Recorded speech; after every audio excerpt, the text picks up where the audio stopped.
Arafat dağına çıkmadan, Arafat dağına önüne olarak kıbleye döndü. Kıbleye döndükten sonra gün batana kadar sadece dua ile meşgul oldu Hazreti Muhammed Mustafa sallallahu aleyhi ve sellem Efendimiz. Arafat dağına çıkmak şart değildir kardeşler. Arafat dağının tepesindeki o taş bir özelliği yoktur kardeşlerim. Arafat dağının tepesindeki o taşa el sürmek, bir şey yazmak, bir şey koparmak, bunların hepsi yaptığımız ziyaretlerin bozulmasına, iptal olmasına sebep olur. Bunlar bidattır. Bidatlardan sakının ki dağarcığınızı bol sevapla doldurasınız. Kardeşlerimiz, Efendimiz Hazreti Muhammed Mustafa sallallahu aleyhi ve sellem ve sahabeler dağın üzerine çıkmadan dağı önlerine alarak dualarını yaptılar. Gün battıktan sonra Müzdelife'ye doğru hareket ettiler.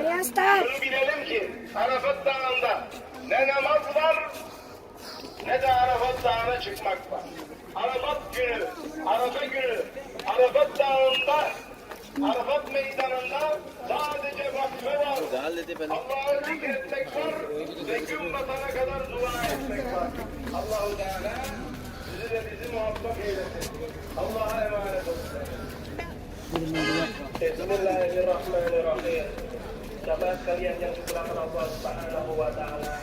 Rasulullah sallallahu alaihi wasallam datang ke tempat ini yaitu Arafat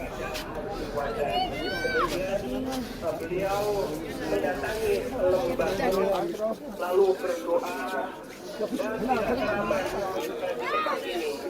Perlu kita ketahui bahwa lembah Arafat ini gunung dan batu seperti yang lainnya. Bari lo jadi gua. Bari lo jadi.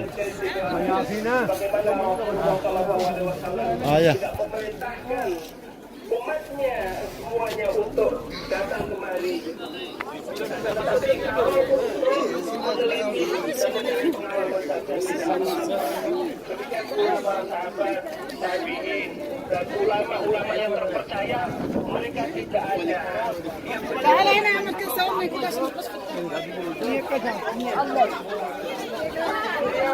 tanda yang di atas itu jamaah sekalian hanya merupakan alamat, tidak ada keutamaan tertentu. Sebagaimana kita tidak wajib naik ke atas jamaah sekalian. Jadi tidak ada doa khusus atau rukuk khusus atau sholat khusus atau amalan-amalan dan ibadah-ibadah yang lainnya yang harus kita kerjakan di tempat ini. Kita harus benar-benar mengikuti sunnah Rasulullah SAW di dalam melaksanakan ibadah, sehingga ibadah kita ini diterima di sisi Allah Subhanahu wa taala.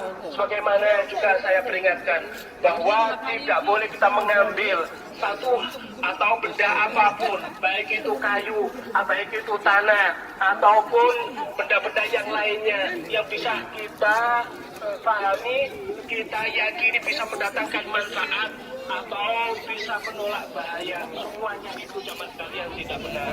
Bapak Ibu sekalian, hati-hati. Kita ini datang dari jauh.